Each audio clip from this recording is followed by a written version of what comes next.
used to working with a 24-second shot clock. So I will try to extend a couple of more minutes longer. First, I want to honor the Chicago's first royal family, the Jackson family.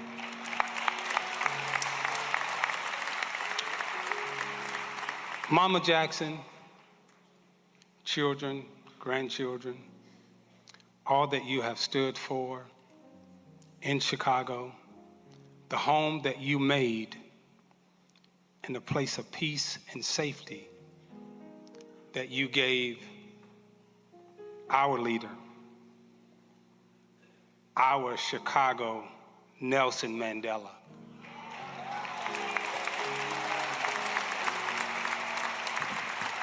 Thank you. I also like to honor the 5 presidents who are sitting here today.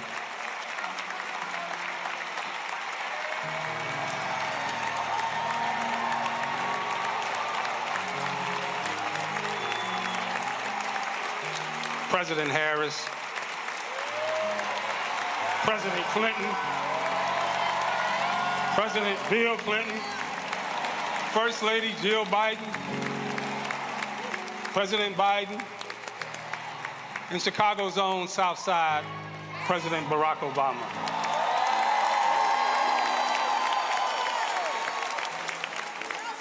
Now I gotta set the stage because a lot of us in here are a little older than some of the generation below us. So I was born in 1961 on the west side of Chicago, Cook County Hospital.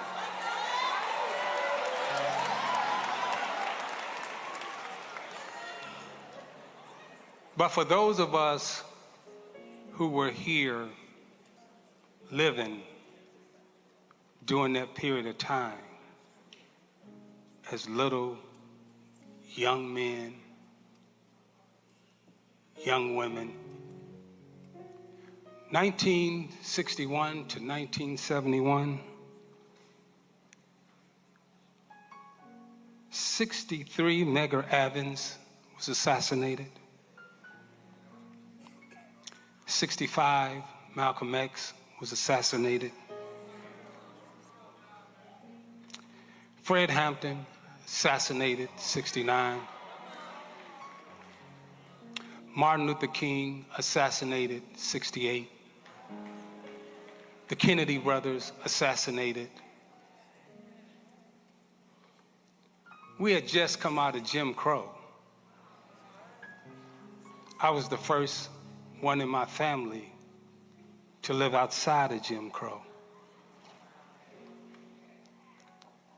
Angela Davis was on the run.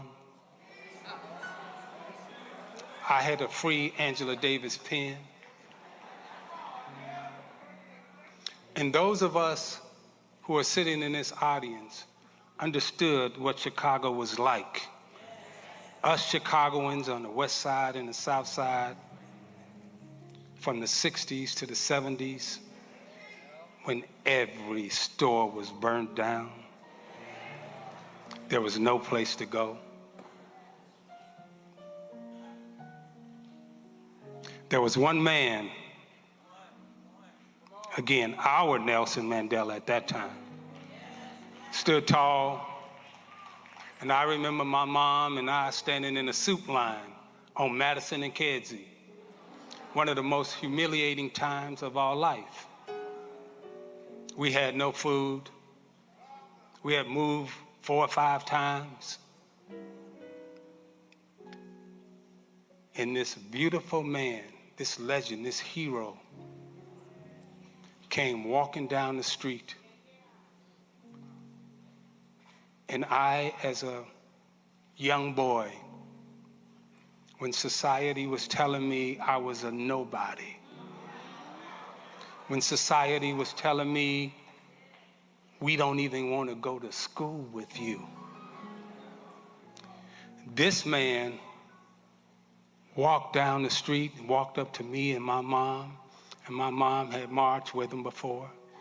He said hello to my mom, and then he did the unthinkable. Mama Jackson, your husband kneeled down, and he looked me in my eyes, and that man said, "You are somebody."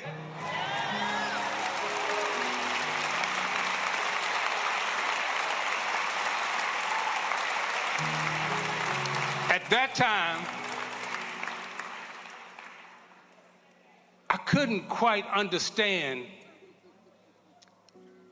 the feelings and emotions that I was having as a young kid, walking, trying to find food, looking for a place to go.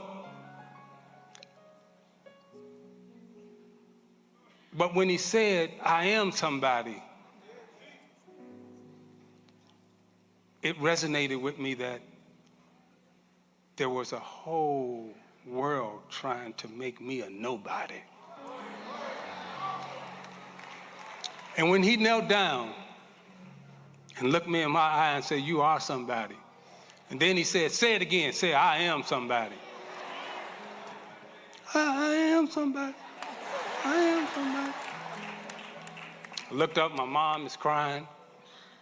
She's proud. But we couldn't get out of the soup line, right, Jonathan? We lose our spot. Y'all know it. You standing in that soup line, your friends walking by teasing you and everything, but you can't get out. Then he lifted me up emotionally on his shoulders, them broad shoulders that we all have stood on. Emotionally, spiritually, we all stood on that shoulder, on your family's shoulders. Then he left. And I was like, "Mama, that's the man we see on TV." She's like, yeah. So for us Chicagoans, right? When Muhammad Ali said, "I'm the greatest," on the national stage, that resonated to everybody. But for the kids in Louisville, Kentucky, oh, it hit different. When Nelson Mandela said in Soweto, South Africa, "Let my people go and free them," when he walked up and he spoke, oh, it hit different there. When Reverend Jackson said in Chicago, "I am somebody," and keep hope alive, oh, for us, it's different.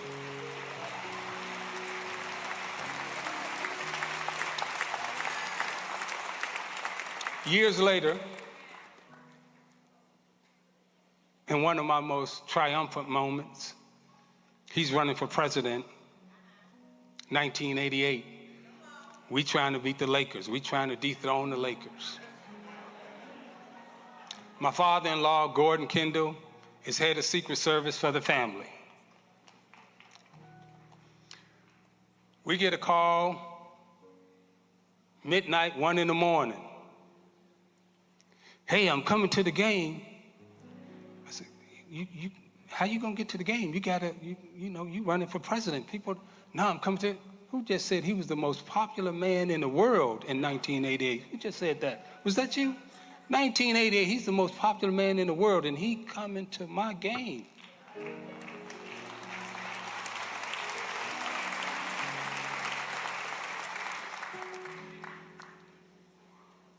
He shows up at the game in my most triumphant moment. We win. He walks in and he kneels and he says a prayer. Then he lifted me up on those big, broad shoulders again. And he left. Years later, my mother passed away. And when my mother died, all of Chicago came out, represented, showed up, and we were at our lowest moment.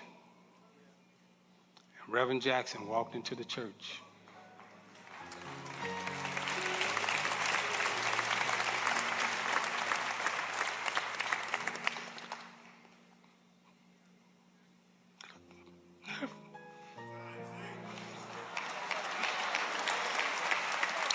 I remember sitting there with my brothers and sisters. And it was like this man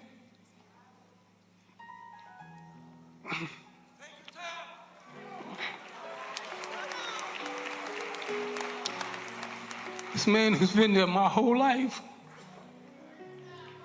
When we didn't know what to say, what to do on that day, we had no words from my mama.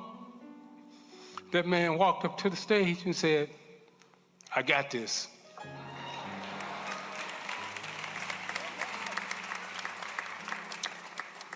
And he sent my mama off, beautiful words and everything else. While we were at our lowest, again, he came and he lifted us up on those broad shoulders.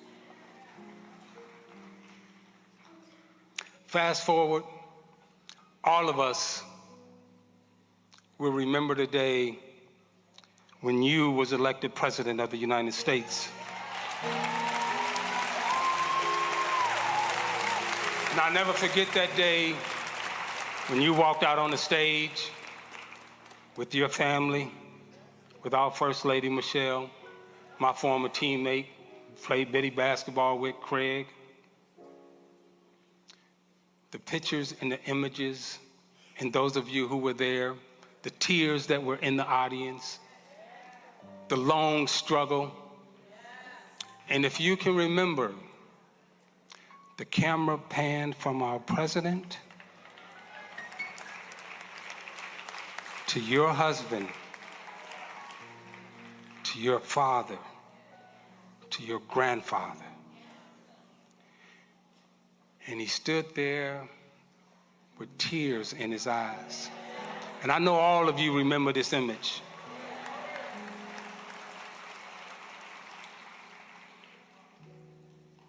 And those big, heavy, broad shoulders lifting you up, holding you high, saying, "I got you. I got you." Yes, that's what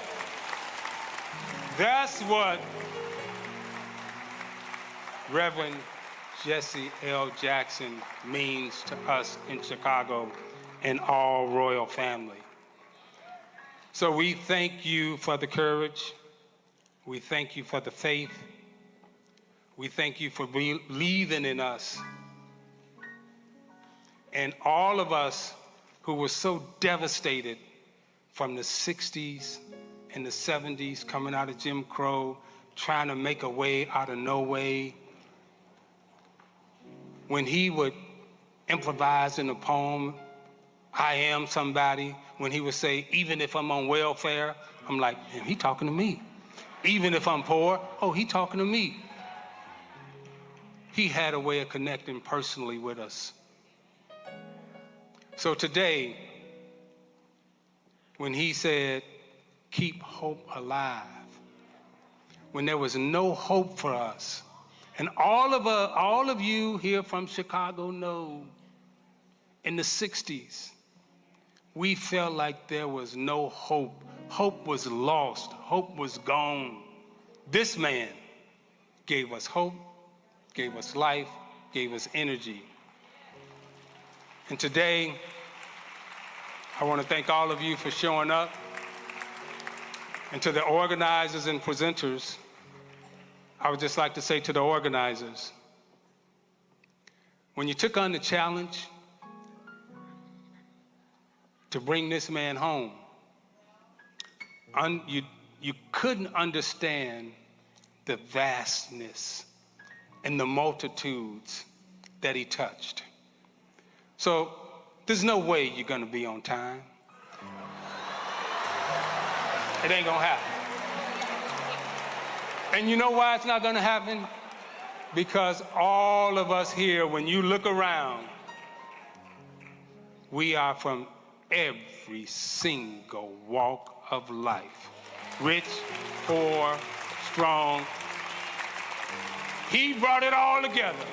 The Rainbow Coalition, thank you, appreciate you. Mama, Don't you get up. I'm coming over to tell you I love you.